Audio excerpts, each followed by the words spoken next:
Hello, Thundercats fans. Welcome to the launch party for the incredible Thundercats Omnibus that we are doing here on Backerkit.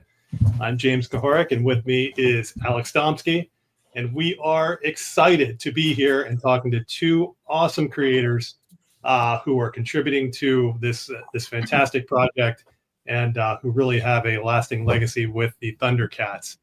Alex, do the honors. Thunder, thunder, thunder. Thundercats! Ho! So let's bring in. Hey, that's my line. Mr. Larry Kenney, the voice of Hi, everybody. And Welcome. Declan Shalvey, the writer of our current run. Yay. Yeah, I don't have the voice. I don't totally today. Anyway, again. There it is. There it is. Sword of Omens. Come to my hand. Does that sound like him? Awesome. Fantastic. It's like the guy on TV, right? So we have I just want to say this is so cool. Like, yeah, I'm just trying to act cool right now. So indeed, we all are. The presence of greatness with Mr. Kenney here. So thank you so much. That's nice of you. Thank you. We are here live with a nice chunk of fans who have been waiting to chat live with us and to figure out exactly what this project is. Good. So we're excited to share with everyone that the big project is a fantastic oversized omnibus of the original 1985 Thundercats comics. Long out of print, impossible to find, collected, remastered, put into a beautiful book for your bookshelf. And we think really is just the ultimate collectible to have as a Thundercats fan.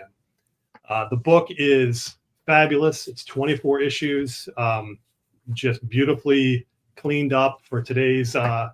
The artwork all touched up, printed on deluxe paper, and we've got two different versions of it. You've got soft covers for those folks who like to just read a big old chunk of books, and we've got an amazing omnibus hardcover, oversized deluxe, beautiful piece for your bookshelf.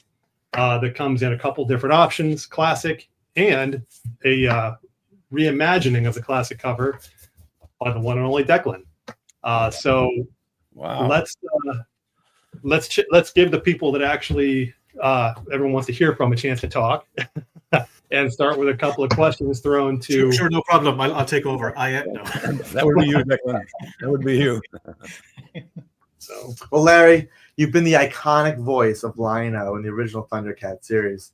What was it like stepping into the role of such an iconic character, and how did you approach voicing him? Well, it wasn't iconic when I started. I mean, it's one of those things where it was not an existing character, you know. That's what I meant. Like, for example, I was the voice of Count Chocula commercials and Cocoa Puffs commercials for 40 years. So those were already iconic when I started them. I just had to mimic what had gone on before. But your question was, what was it like to step into the boots of a Lion-O? It was fantastic. I mean, when I first got the call from my agent to go to the audition, I was as surprised as all the other actors were. I found out later when I got there that a commercial, an animated series was actually going to be made in New York, because up until 85 or so, that when we started the Thundercats, or released in 85. We started actually in late 83, but I digress. All the animation had been done out in California before, in LA. You know, all those big old TV shows that I grew up on were all done in LA. And so this was, as far as we know, the first one to be done in New York. So I was so excited just that there was going to be animation done in New York, you know. Yeah, I was really excited. We all were. And to be Lion-O, of course, was, you know, a real thrill. They asked us at the audition to audition for two characters, one Thundercat and one bad guy, you know, a mutant. So they asked me, and they had, when we walked in, the walls were covered with illustrations of the characters, a little paragraph about them underneath, you know, because this was a brand new show. Nobody knew who these things were, who these people were going to be, or these characters were going to be, or what the show was even about, course. So they gave us a pretty good introduction. We sat there for, I did for half an hour or so, reading all the different characters, bios, if you will, and learning what the cat's lair was and all that kind of stuff. And then they would ask you to go in when it was your turn and do 2 characters. So I decided I would try for Lion-O, because I read that he was the boss. He was the Lord of the Thundercats. And I said, well, why not go for the top one, So I read for him, and I read for Jackalman, one of the mutants. Remember Jackalman? We must get the Thundercats, yes. So, and I got both of those. And of course, I don't know if everybody knows, but over the course of the 3 years it took us to record all of those 160 episodes, we each there were 5 of us in the cast, and every voice that you hear on those shows is one of us. So you had to be able to do a lot of voices, over the years. Did I answer your question, or did I ramble as I do a lot? No, that was great. That's fantastic. Thank you so much. Joe, jump in and ask it, because it's funny that, like, Alex asks, what's it like to step into the iconic character? But as you say, Larry, didn't exist, so all you have is all this, artwork to go by. But Right. when did you get a sense that it was like, because you must have been in that scenario loads of times, and projects go nowhere, or nobody ever sees them. When did you realize that something was happening with Thundercats? Because it must have taken so long between recording that first season and then when it came out. Oh yeah, sure.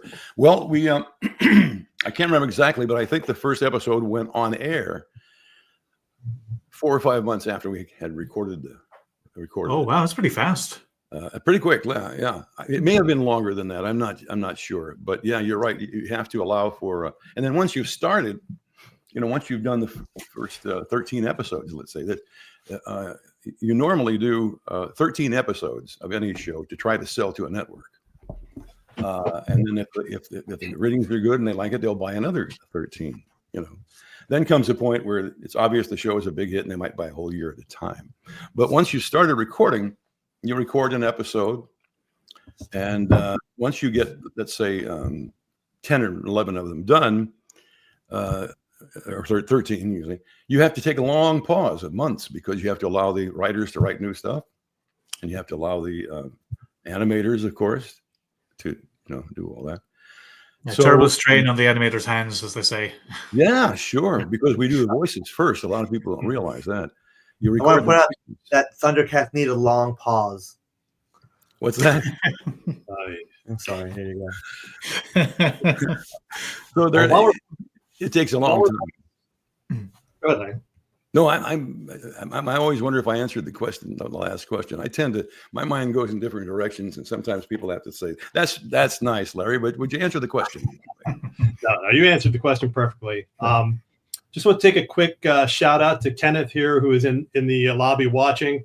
It's his 65th birthday, and apparently he is thrilled to be here. And happy birthday, Kenneth! Happy birthday! Happy birthday, Larry. Did you have a extremely memorable moment just looking back while voicing Lion-O, or what is one of the most memorable moments while you were actually voicing him that sticks with you, resonates with you? Oh gosh, there are so many. For me, one of the best moments was one of the funniest times.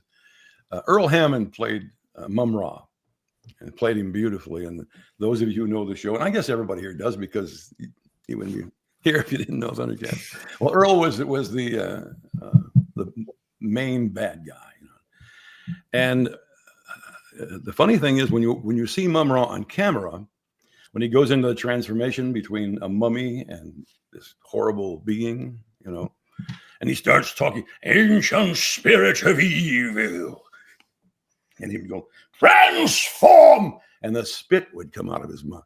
Well, Earl did that. I mean, on camera, this green ooze comes out of Mum-Ra's mouth when he's in full blast, Well, Earl, for some reason, I don't know if he thought he had to do it to be in character, but he would spit on certain, ancient spirits of evil, and we would all start backing away from his microphone, and in fact, I remember the rest of us would be reading the script, and I would always look ahead a page or two, you know, when my line wasn't coming up for a while. I like to always look at the next page and see what's coming. And whenever I saw that Earl was going to be doing his transformation in the next page or so, I'd kind of nudge everybody and say, it's coming up. So we'd all start moving slowly away from our microphone. That was, That's you know, great. So that was one of the things, but there are a million things, of course, in recording it. I can't think of another, just a moment, you know, or one day, but the whole thing was so much fun. We had the greatest cast of people and the greatest crew and the greatest writers. And I mean, that show, the music, come on, you know, you would have, I mean, looking at it on paper, or even watching the first couple episodes before it had gone on the air, we all thought this could be good, could be great. But you never know in this business. Now you can create the greatest product, and a lot of other things come into play that may not allow it to become an iconic hit, depending on which network it's on, how they promote it, what time frame they put it on. You know, it all has a lot to do with the success of any show, whether it's animated or not. And so we just had, I think, the greatest combination of people. I remember the first time. We recorded several episodes before we ever heard the music. I remember we were all sitting there in the studio and they played that thing. We're all like, wow, this is not a cartoon. This is not music for a cartoon show, is it? I mean, it sounded more like a big movie or something, you know. And that guitar and that heavy metal music, which was totally different from any other jingle or theme song from an animated series. So when we heard that, we thought, oh, that's great. And we could tell by looking at the copy that the writing was great, you know. So all we had to do is kind of put out the best product we could and then wait and see what happens. And I do remember the moment that I knew the show was a hit. It had been on for, I don't know, 6 or 8 months. And it was nearly Christmas time. So I was shopping at Toys R Us. May they rest in peace. Remember Toys R Us? And the last time I had been there before that time, there was one aisle of Thundercats toys and action figures, and maybe 2 aisles of He-Man, 2 or 3 aisles of probably Ninja Turtles, you know, all the shows that were on back then. And this time when I walked in, I headed back to that department and I saw, my God, there's 3 aisles of Thundercats stuff. I mean, on both sides, you know. And I thought, it's a hit, you know, because they don't give out that much space to something, whether it's a grocery store or a toy store, you know, to something that's not really selling. So I thought, great. And then I noticed as I got to the section where they had the action figures, you know, of Lion-O and Tiger and Panther and all those, there were 2 young guys, boys, probably, I don't know, between 7 and 10 years of age, you know, 12, our target audience. And they were standing there, and as I slowly walked past, pretending I'm looking at the other, you know, the other toys, this one kid says, I'm gonna get Tigra, because he's the best of them, you know. Of course, that made me turn around. And the other kid said, I'm getting Panthro. I like Panther. Well, I couldn't contain myself. I said, excuse me, guys, why don't you get Lion-O? Because he's the guy who says, Thundercats, ho! And they looked at me like I was a mass murderer or something. Like, so I thought, oh yeah, they're going to think I'm a pervert or something, trying to pick up these kids or something. So they just kind of looked at me like that. So I started walking away, and as I walked away, I heard one of them say to the other one, he didn't even sound like Lion-O. I thought, you little fart.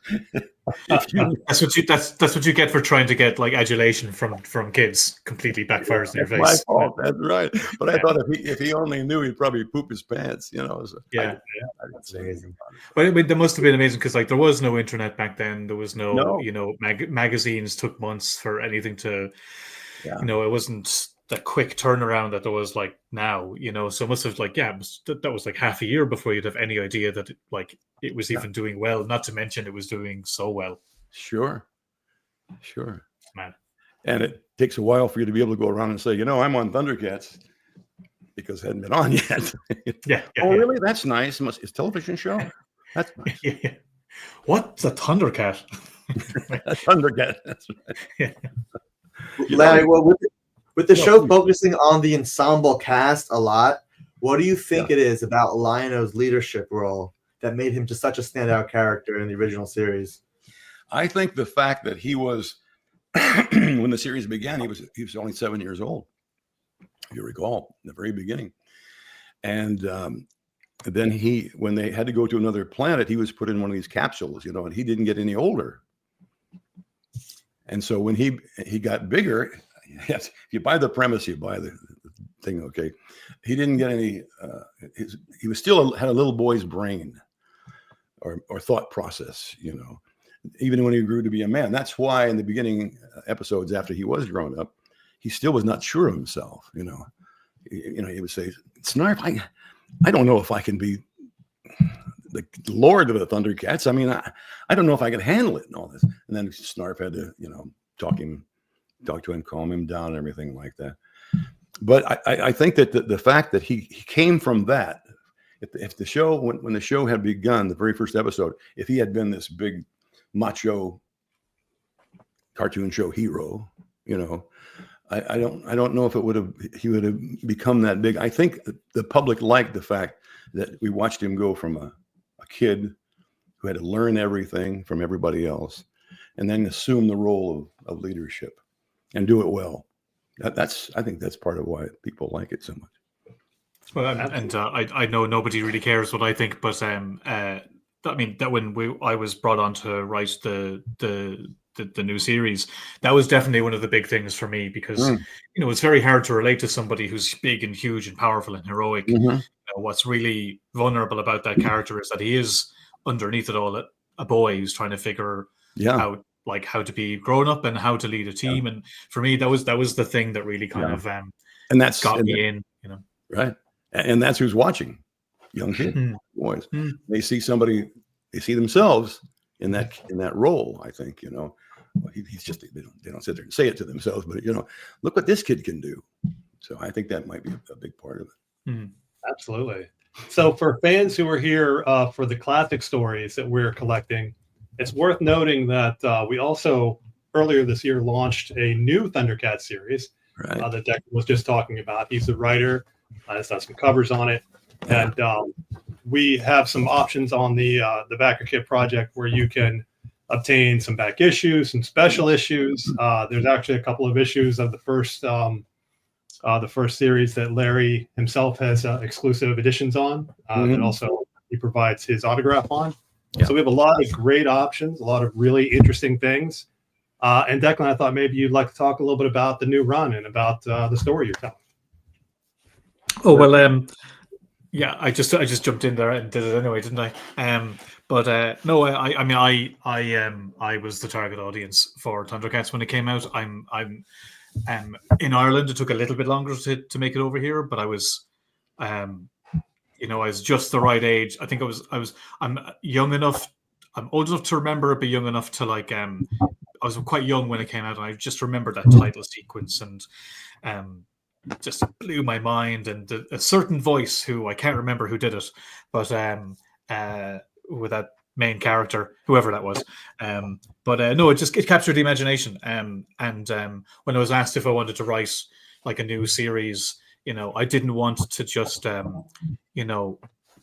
carry on from the cartoon. I wanted to kind of make it feel a little bit more fresher and contemporary, but really hold on to the original, like the characters that everybody would remember from when I was a kid. So, I had to kind of figure out what what was underlying what was the most engaging story elements. And Larry was just saying there, it's for me was definitely it's the story of Lion-O becoming a leader, and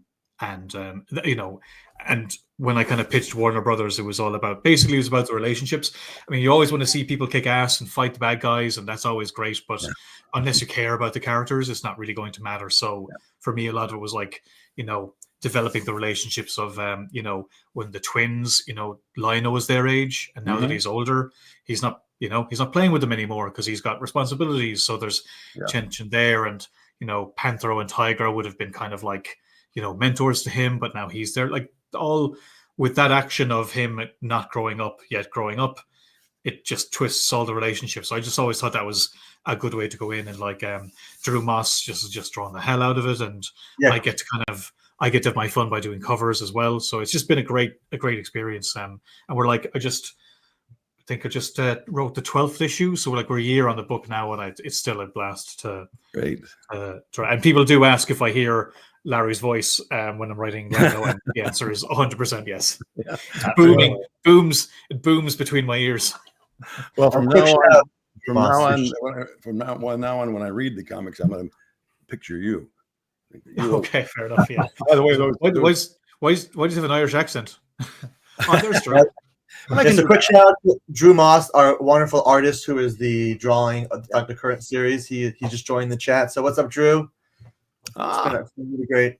Drew's just done amazing work month in, month out on all the characters, and he loves drawing them all, and between the fight sequences and the drama and the romance, he can just do all of it, which is actually, I have to say, is what's really cool about Thundercats, because it has a little bit of everything. It's sci-fi, it's adventure, it's heroism, it's a little bit of horror.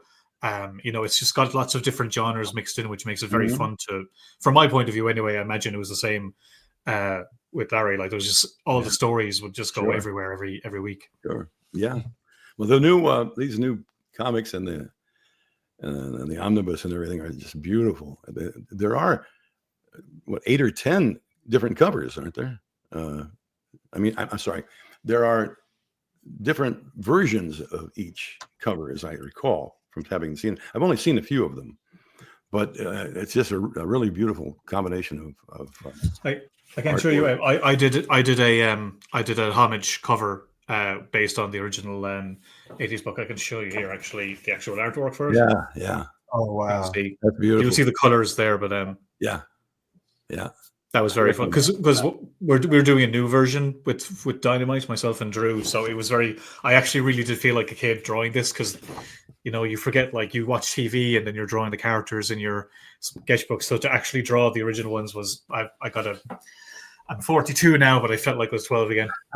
Yeah, that's number one. I think that's number one that you're holding up, isn't it?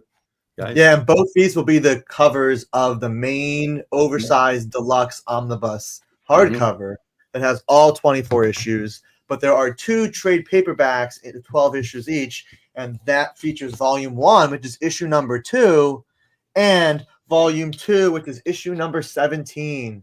And again, there are all 24 issues are collected. It was Marvel Star, and the Star series was basically a little imprint that Marvel could do more animated stuff, not necessarily for kids, but basically animated universe stuff. I know they had some Star Wars titles, Ewoks and Star. I think Strawberry Shortcake had a Star, but the Star comics, they're not too common, and they're definitely hard to find for major popular series. So finding all 24 issues is definitely a collector's dream and a challenge. So while you can still hunt for the back issues, which never will end as fun, enjoyable search, now you can still read all 24 original issues, as well as the current series, which has 10 issues, as well as there's 2 spin-offs, Thundercats Chitara, which just finished up its 5-issue run, and Thundercats Apex, which came out, which actually comes out tomorrow. It's coming out tomorrow, so this is a nice oversized one-shot with a major reveal in here. So this is definitely going to affect the next few issues in the series. And I know there's more spin-offs to come. And that's because there are some amazing, incredible Thundercats fans that are here. Just want to give a quick shout out to everybody that's here that's in a Thundercats fan group, be it on Facebook or Reddit or the Great Thundercats Discord that we have great talks in. So these fans are just so passionate and so amazing to keep this property just alive. Well, kind of interesting to what I was asking Larry about when he knew Thundercats was a success was we were doing our book, and the plan was just to do 12 issues, like do a year-long kind of modern reinvention or whatever. And it was really cool because you had lots of older fans who remembered the cartoon, who wanted more, so they got to read it. And there was kind of newer fans who had heard of the cartoon but never had seen it, or were starting to see reruns and stuff. So they were, and then it turned out the book did so well. Like I should be wrapping it up now, but we've just started our first year, and now we've got a whole second year planned. So I didn't realize this book was going to be such a success in the same way, I guess, that Larry didn't know that like the cartoon would be such a success. Right. That's right. It's great, isn't it? Yeah, people like thunder and cats together for some reason. Good combination. Great combo. I'm still working on lightning dogs, but it's not going to get off the ground, I think. So we are less than 5 minutes away from the launch. Just want to let everyone know who's excited to get a peek inside the campaign and see what all we've got in there. Got less than 5 minutes, and you'll be able to click on the Backerkit page and just scroll right down it and see all the awesome things we've got planned for you. Some great contributors, the two gentlemen with us today, as well as original contributors to the 1985 comic, doing introductions and forwards and afterwards, and just a lot of great new material for you to enjoy alongside the classic stories. Do we have a finishing question for Larry to wrap it up? The finishing question, that's good. I guess, what are you, I mean, it's 2020, it's about to be 2025. Larry, what are you looking forward to Thundercats in this upcoming year, I guess, just in general? Well, of course, there was no way we could see this coming, or that I could, or, you guys have been working on this for a long time, I know, so I'm sure you're excited about today to get it out there, right? But been working on it a long time, obviously. And I'm just excited to see how this goes. I think it's going to be a great collection for people who have been longtime fans, and people who are just now, the young kids now who are just starting to watch. That's one of the things I love about the Comic-Cons. I'll see 3 generations of a family will come up to the table, and they all know Thundercats, and it just touches my heart. And you guys are keeping it going, and speaking for all of us involved in the original Thundercats, thank you for doing that. I mean, I think this has allowed us to do a lot of crazy fun things that, because the fans have been so passionate, now we have the chance to do. So I don't know if anyone, you guys saw, but we actually announced our free comic book day title for 2025, and it's going to be our first Thundercats crossover. This is pretty cool. It's going to be Thundercats Powerpuff Girls. It's a crossover, and so I know really, I think that's so cool. An exciting title. So free comic book day, get ready for that, because again, that's our first crossover Thundercats, and who knows where they will go from there. But there's so many cool things coming, and it's just so exciting that we're able to bring life to this property in physical comic book. But it's just down to the enthusiasm of people who actually want to, like when we were tasked with like bringing back Thundercats, I just thought it would be fun. That this is going to be really fun, like to go back and like tell stories with these characters, and then it'll be over, and then that's fine.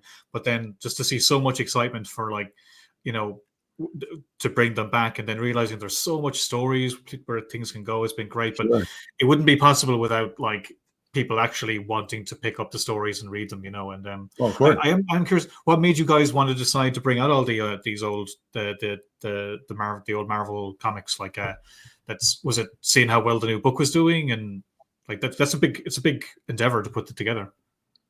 Well, I think that the biggest driver was simply the fan base. We've been sitting here on this end, we see all the comments popping up, and everybody, all 180 people that are here watching, keep popping in their love for the Thundercats, their love for Larry, and for the new stories.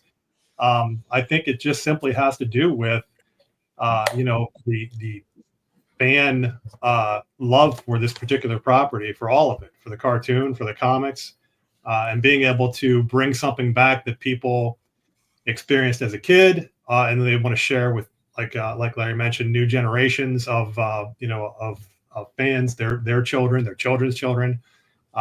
It's just a really big deal for everyone, and being able to do it is certainly an honor on our part, and we're thrilled to be able to supply these long out of print, hard to find comics in a nice collector's package for all the fans out there. So my soft pitch is, if the book does amazingly well, is have like in a birthday card you can have a little sound, as if you could open it up and Larry could go thunder, etc. There you go. If only the budget was there. Another revenue source. There you go. We'll have to look into that. So we are live. We are live. The project is live. So if you guys want to head over to the link is I believe the link is posted right here in the I mean, they're on the page, so it should, but yeah, so check it out, guys. There's a lot of cool things offering. And we appreciate you guys just watching and being here with us, of course. So as we're wrapping things up here, we want to give Larry and Declan a chance to say any last thoughts you have or say anything you want to say to the fans. And we want to thank you ahead of time, again, for spending some time with us and for talking to everybody about your experiences and your love for Thundercats. Well, I just want to thank you. I just want to thank all the people watching and fans everywhere. Listen, if it hadn't been for the fans, we wouldn't be sitting here talking about this today, would we? And I want you all to know that all of us involved in Thundercats love you very much. But I still see a few of them. There aren't that many left of us, but Peter Newman, Tigra, is still around, and Lynn Lipton, who's Chitara. We're the only ones left, but we're keeping it going thanks to you. I'd just like to say to the fans, I don't care about any of you. I just want to talk to Larry Kenny. I'm sure you all understand. I wanted to talk to Larry Kenny. I got to talk to Larry Kenny. So I'm just kidding. There you go. Okay, fantastic. Well, thank you. Seriously, though, really, thanks to everybody. Like again, I hope I made it clear. Like the support of the book's been amazing. Like, but I got what I wanted. Thanks, guys. It's been fun. Now, the rest of you, get over there and buy them. Larry, does Lino want to leave us with a thank you? I certainly do. Be good. Pay attention to the Code of Thundera and buy these comic books. Thunder, thunder, thunder, Thundercats. Ho! Awesome. Fantastic. Thank you, Larry. So much. Appreciate it. Take care, everyone. Thank you. Take care. Guys. Thanks a million, guys. Cheers. All right.